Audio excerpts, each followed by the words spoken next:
Joshua Tree National Park is famous for its surreal desert landscapes, but it also carries a haunted reputation. From ghostly figures wandering abandoned mines, to hikers reporting strange lights and unexplained sounds, to real life tragedies that still linger in the desert air, Joshua Tree is a place where beauty and mystery collide.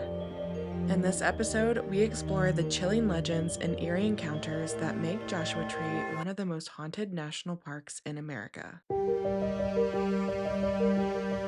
Welcome to Morbid Outdoors, the podcast that ventures deep into the shadows of the wild. Here, we unravel the mysteries of missing persons, explore spine chilling legends, and share the most morbid stories that nature has to offer. From the depths of the dense forests to the highest mountain peaks, we'll uncover the secrets that lie hidden in the great outdoors. Join us as we navigate the eerie, the unexplained, and the terrifying. So if you dare, grab your gear and let's embark on a journey into the unknown. This is Morbid Outdoors.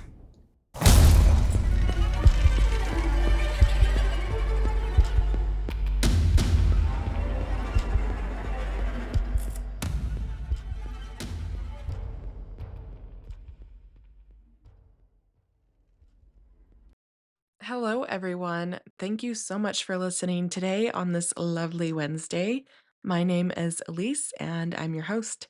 And I know that I said I was going to do personal things at the end. So if you want to stay to the end and hear about my week in Arizona and Socorro National Park and what I did around Sedona and Tucson and Phoenix, stay till the end. I will be happy to share with you all of that information. So today we are talking about Joshua Tree National Park. I have been once. I actually hiked there on Christmas one year, and it was really fun because I wore a Santa hat and hiked around the park. I like Joshua Tree. I think it's really underrated. It's beautiful, and because I was only there for one day, I didn't really get to experience the entire park. But what I did see was really pretty and really magical. Joshua Tree has twisted yucca trees, otherworldly rock formations, and endless starlit skies, and it's long drawn artists, wanderers, and dreamers.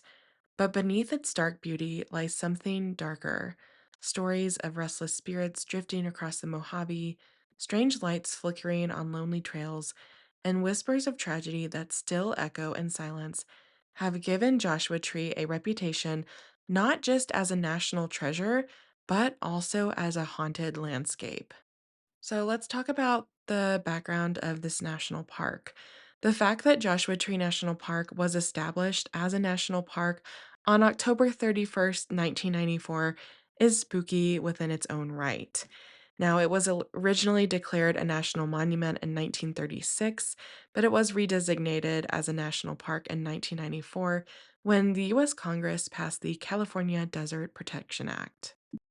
It sits at 795,156 acres, and it features 429,690 acres of designated wilderness. The park encompasses portions of two deserts, each a unique ecosystem with characteristics determined primarily by elevation.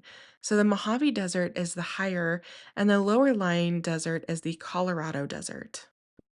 There's little known about the first people that inhabited this area, but what we do know is that they were people of the Pinto culture, and they lived and hunted here between 8,000 and 4,000 BCE.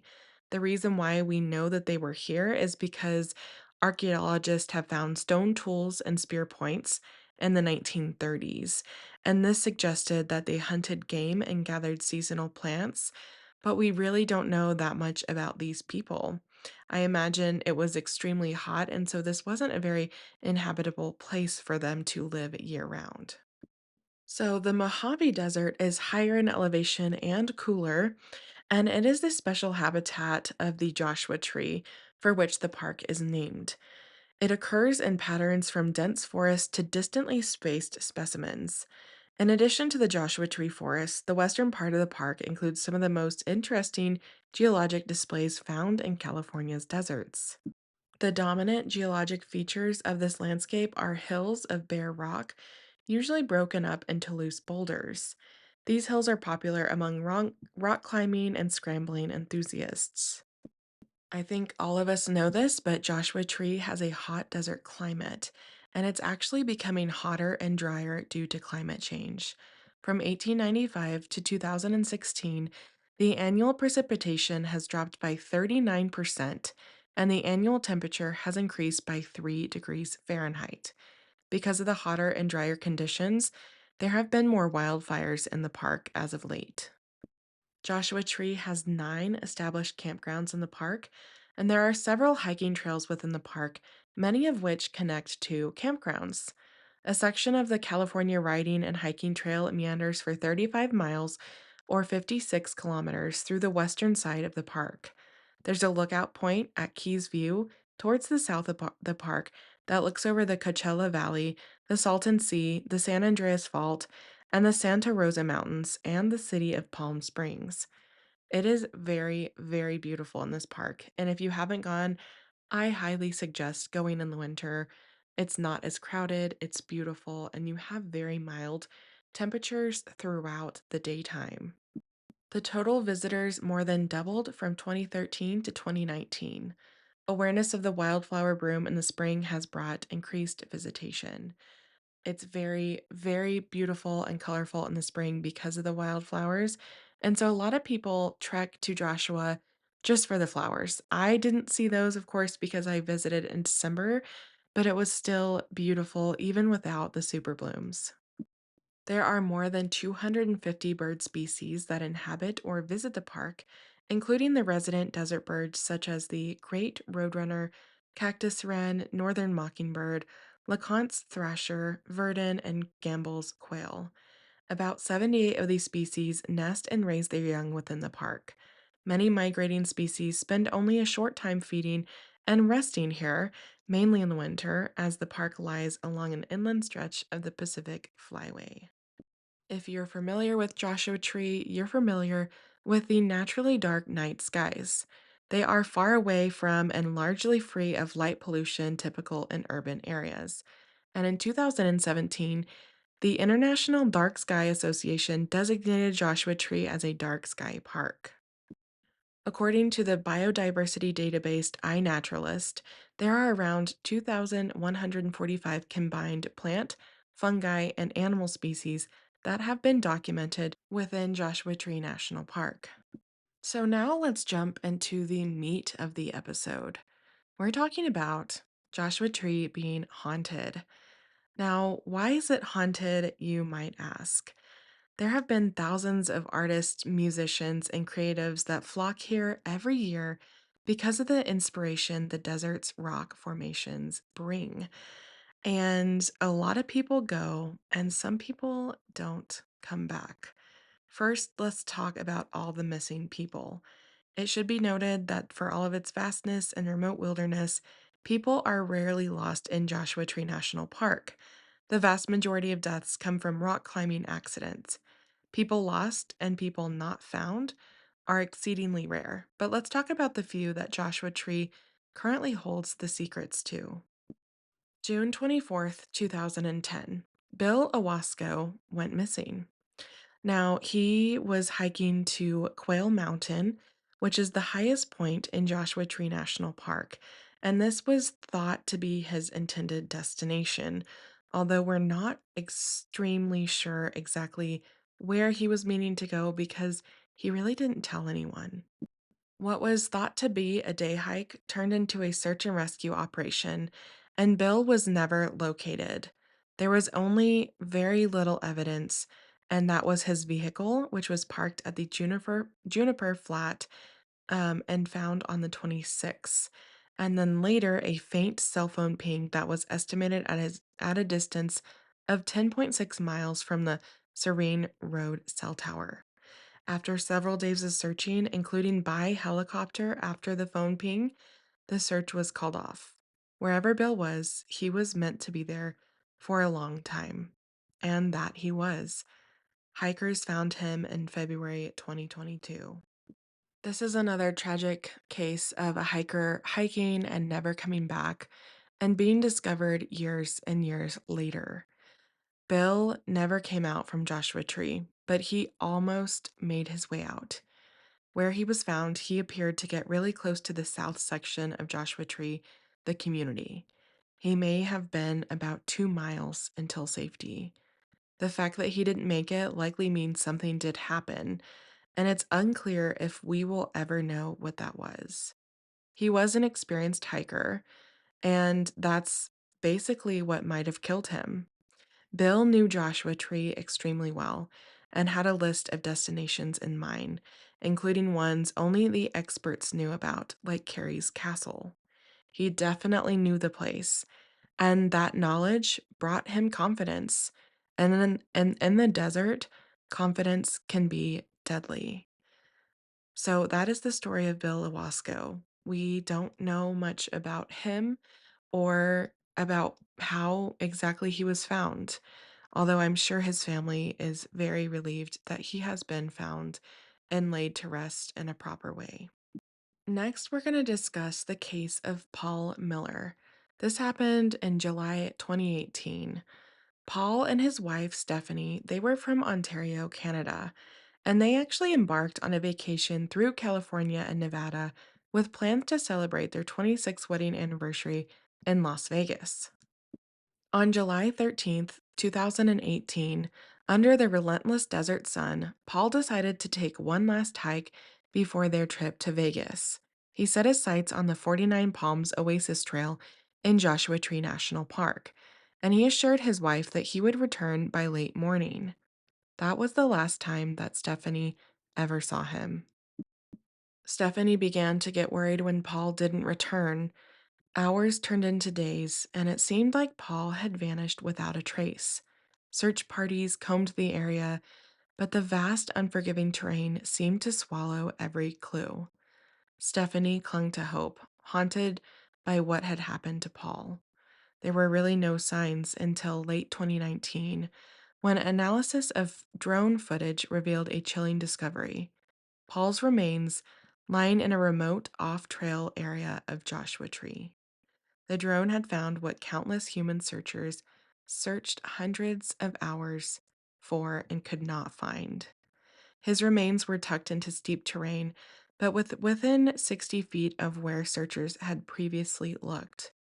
Paul was found hidden in the back of a crevice partway down the main wash leading from the oasis and towards 29 Palms. There are a lot of theories about Paul's case, and I think the most popular one or accepted one is that he had some sort of an accident and couldn't get out and maybe had a medical emergency. Bill was missing for 12 years, and Paul was missing for just 1 year. And so, with Joshua Tree, because of the terrain and the vastness, it is very hard for searchers to conduct successful searches. I mean, Paul's remains were within 60 feet of where people were looking. If, I don't know, like this happens in the desert and it happens in the very dense forest where you could walk by someone that's lying on the ground and you would never know because it's so dense. And also with the desert, there's so many rocks and crevices and places for remains and people to be that just might never get seen unless you have drone footage or something like that. And in this case, it was drone footage that helped solve Paul's disappearance. Then in 2023, we have the case of Tremel Evans. Tremel was last seen after being dropped off at the Black Rock Campground on the night of April 30th, 2023, according to the National Park Service. He was supposed to be picked up on May 5th, 2023, after a few days of hiking, and he wasn't. He was reported missing that day, May 5th, 2023. He was described as an athletic and experienced long distance hiker that is very familiar with Joshua Tree National Park. Now, Trammell did not register for a backcountry use permit. Rangers contacted all 55 people that had backcountry permits in that location. His last known place of residence was Los Angeles, but sources say he moved around frequently. He went missing into Joshua Tree, and there was no sign of him until 9 months later. Staff members with the Joshua Tree National Park discovered the skeletal remains of Trammell on January 25th off a trail in the park's Black Rock area. His family took online to say that he was suffering from alcohol withdrawal symptoms and that, during that specific time in Joshua Tree, the temps had shot up to be over 100 degrees Fahrenheit the weekend that he went missing, and the previous temperatures had been more moderate. So many people believe that he meant to do this hike as kind of like a detox, getting back grounded and aligned with himself from his alcoholism. But detoxing can make you dehydrated. And then plus the heat, I'm guessing that it was a deadly combination. This is a very sad story. And it's just a reminder that if you or a loved one are battling some kind of substance addiction, going out into the wilderness is not always the best choice. I think incorporating nature and the outdoors into your recovery is very important, but it shouldn't be the end all be all in cases where there's substance abuse problems. Next, let's talk about Lost Horse Mine. Now, this is haunted. It's said to be haunted, at least. And the history behind the mine is a fascinating one, filled with suspicious characters and nefarious deeds. Johnny Lang was originally the mine developer in the 1890s, and he set up a two-stamp mill to process gold. A wealthy rancher from Montana named J.D. Ryan purchased the mine from Johnny in 1895 and kept him on as an employee. J.D. Ryan erected a steam powered 10 stamp mill and ran a water pipeline for 3.5 miles to power the operation. But honestly, did you ever think how could anyone out in the middle of nowhere run a pipeline 3.5 miles in 1895? I mean, it does seem a little far-fetched, but Romans ran pipelines for aqueducts more than 60 miles across vast landscapes and over 2,000 years ago, so it was definitely possible back then, although it probably cost a lot of money to get that set up. This mine kept producing gold until 1905 when the miners hit a fault line and forever lost the ore-bearing vein. And as the story goes, JD Ryan became suspicious that the mill wasn't producing as it should. He eventually discovered that Johnny Lang was keeping half of the gold for himself during the refining process. Johnny Lang was fired but came back years later to find the gold that he had hidden away in a secret stash. Johnny Lang then moved into a deserted cabin in the area near Hidden Valley, later named Johnny Lang Canyon, where he worked a smaller claim. He moved into Keys Desert Queen Ranch for a time, but the arrangement was never comfortable because of Johnny's reputation as a thief. When the Lost Horse Mine was finally abandoned, Johnny returned to his former haunt, taking up residence in an old shack that had served as a kitchen. He began selling large amount of gold to Keys, too great a quantity to have come from his small mine in the Johnny Lane Canyon. Keys and others believed that Johnny was secretly refining the amalgams he had skimmed and buried in earlier years. To sustain himself during this time, Johnny shot and ate livestock belonging to a local cattleman named C.O. Barker. When his health declined and his eyesight weakened, he turned to shooting and eating his burros. And according to the stories, in the winter of 1925, he set out to walk to town for supplies, but being sickly, he died of exposure along Keys View Road. Bill Keys found his body 2 months later and buried him where he lay. Johnny Lang's gravesite, the Desert Queen Ranch, and the remnants of the Lost Horse Mine can still be seen within Joshua Tree National Park. Much like Lost Horn Mine, most of the mines have been sealed off and the locations are not told to the public. And you might think that's for safety reasons, which is probably part of it. But they have also been, kept secret because of reported hauntings and other paranormal activity. Like, seriously. People used to call 911 and report people screaming down in abandoned mines, so the park just sealed them all up. Legend has it that Johnny Lang's ghost still haunts and roams the area, looking for his lost gold. There's a book called Paranormal Joshua Tree written by Ranger X. And Ranger X is a Joshua Tree National Park ranger who had allegedly worked in the park for over 20 years. He responded to one story that sent chills down his spine.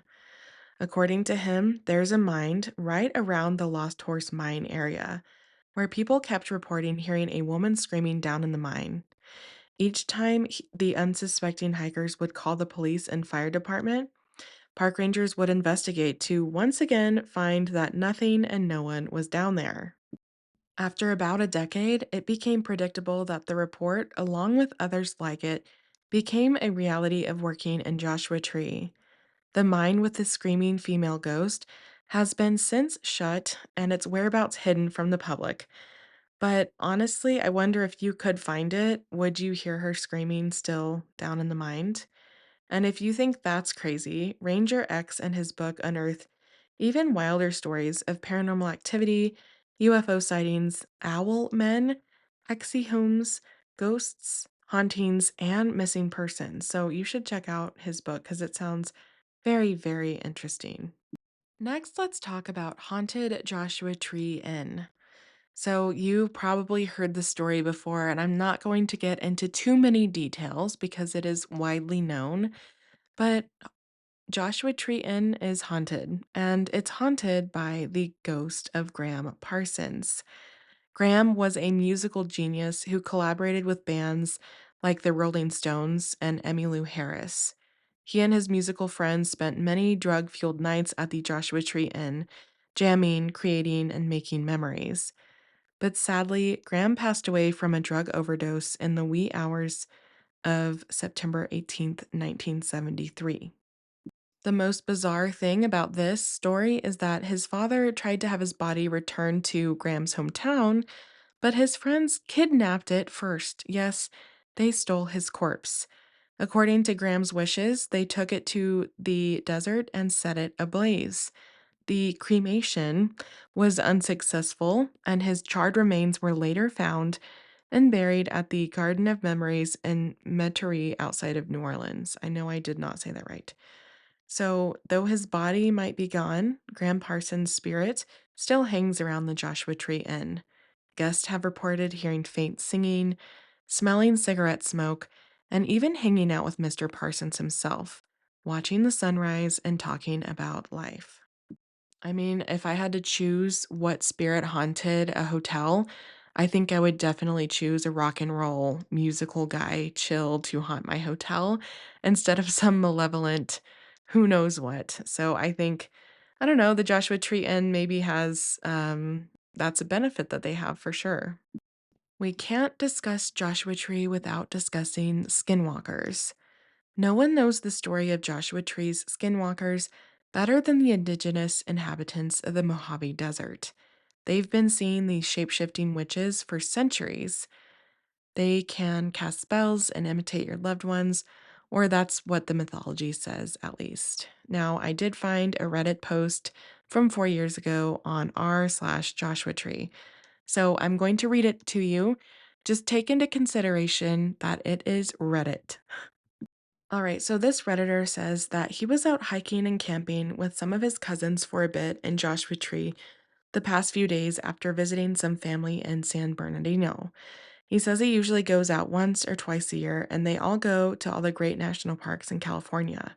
He's been to Joshua Tree before, and everything went as planned the past several times. This is where the story gets interesting. He says, quote, "We went out pretty far into the desert and into the canyons, about 9 or 10 miles, I want to say in from 29 Palms. After we slept the second night in a canyon, we woke up a bit before the sun rose, I want to say at 5 in the morning, packed our stuff, and we were going to hike out of the canyons and mountains back into the open when we started hearing a kid around 5 years old start saying hello, far off in the hills. Few seconds later, the kid says it again, but this time it's a bit closer. And then he just starts saying it over and over, hello, hello, hello, hello. At which point I noticed that it was like a broken record player playing the exact same audio file on loop. Didn't even stop to breathe. The sound was the exact same every single time. At the very beginning, thought it was a prank or whatever, and someone was hiding with a boombox trying to freak people out. But then it must have been my fight or flight instinct, which shook me to the core. I didn't know what I was thinking or even feeling, but that voice was so creepy. He went on nonstop saying hello. It did not seem like a real human kid because no one sounds like that. And one of my cousins just froze and his eyes widened and looked like a 1,000 yard stare.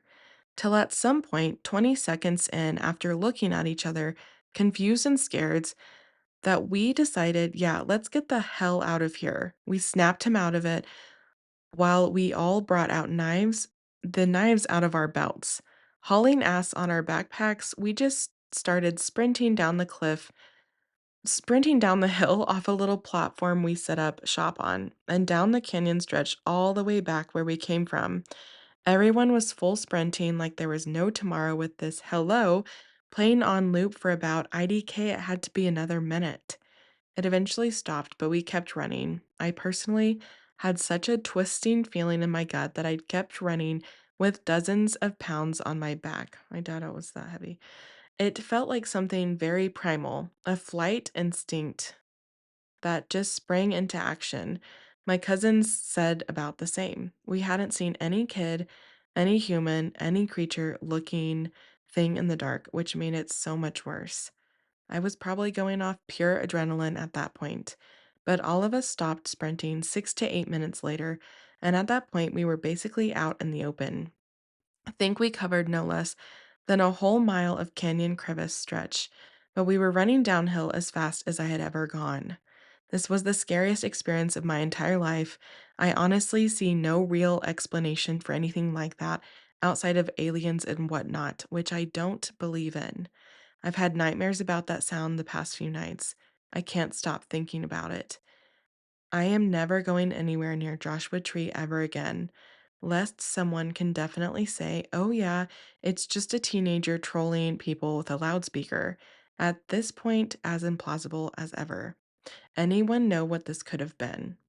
So that was this Redditor's post, and there were a lot of replies. And of course, most of the replies said, it's a skinwalker, which, if you know anything about skinwalkers, you know that that's kind of what they often do. They often greet you. You can't see them, but it's that hello, you know? And so I think this Redditor, it's very interesting that he or she said that he doesn't believe in aliens and whatnot, but he experienced this. So I'm gonna have to go out on a limb and say that he probably believes in that stuff now because when you experience something that you can't comprehend, kind of makes you a believer. At least for me, it does.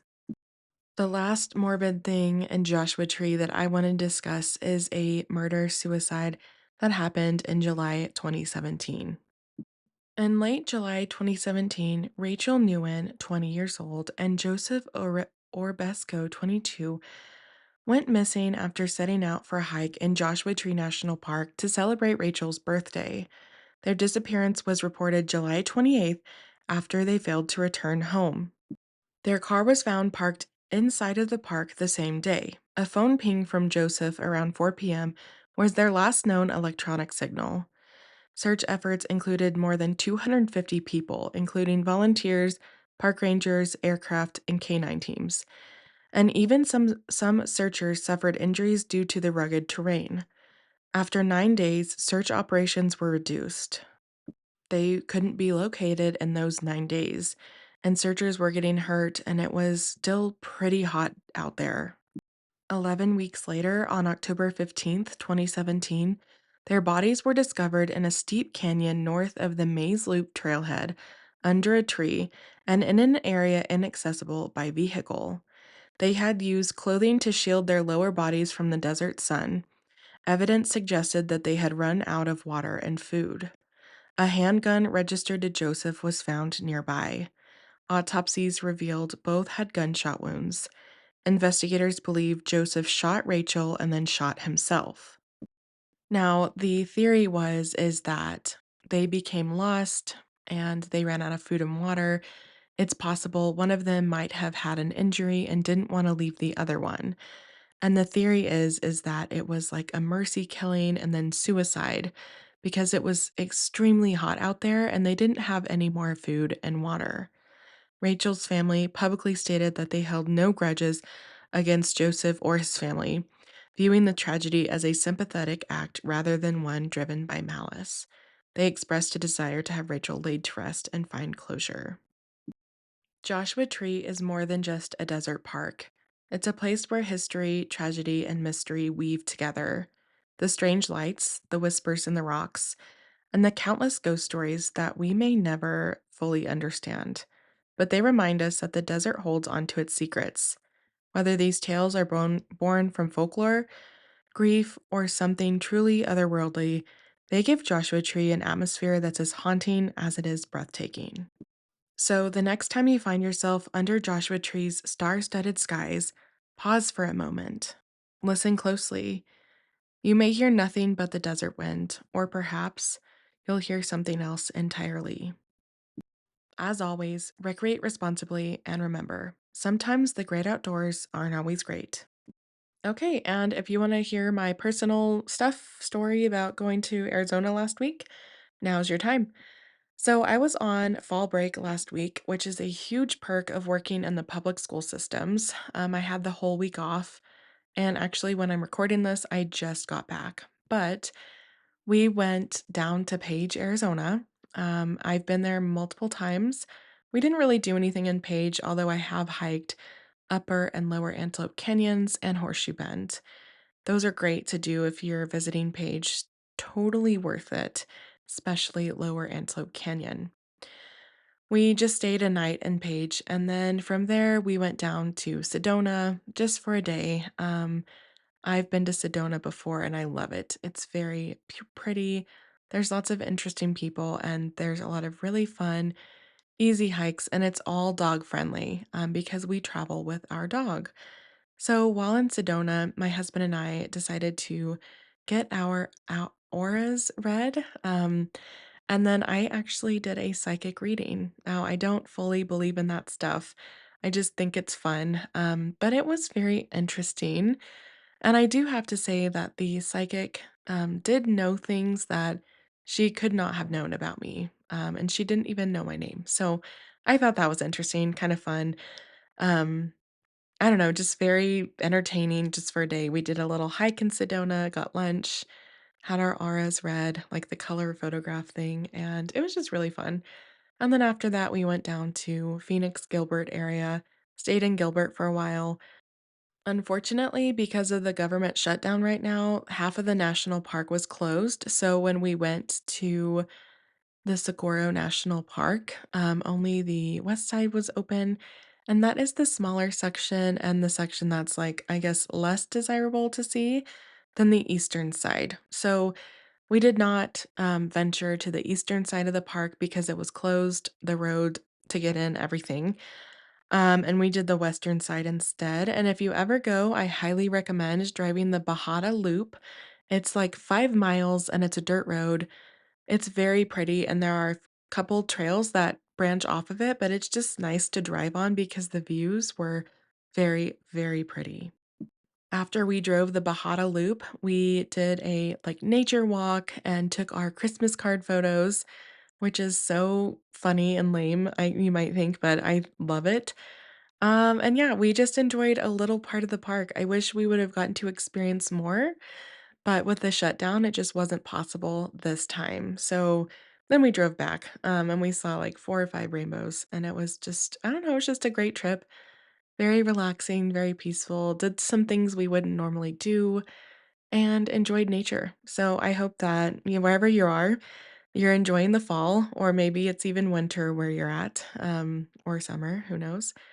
But yeah, just even small, little tiny trips to experience somewhere new is really good for your soul, I think. And if you ever get a chance to go, I highly recommend Sedona. There's just something about it that I can't put into words, but I love it there. So I hope you guys have a great week, and I will talk to you next time. Thanks for listening to Morbid Outdoors. If you're enjoying what you're hearing, make sure to subscribe to the show on your favorite podcast platform. It's free, easy, and it helps us out immensely. When you subscribe, you get updates on our latest episodes, and it also boosts our visibility, making it easier for other curious souls to find us. Another great way to support Morbid Outdoors is by leaving us a review. Whether you're on Apple Podcasts, Spotify, or wherever you listen, a quick review helps us know what you love about the show. Find us on Instagram and Facebook at Morbid Outdoors Podcast. You can email us case suggestions and your campfire stories at morbidoutdoorspodcast@gmail.com.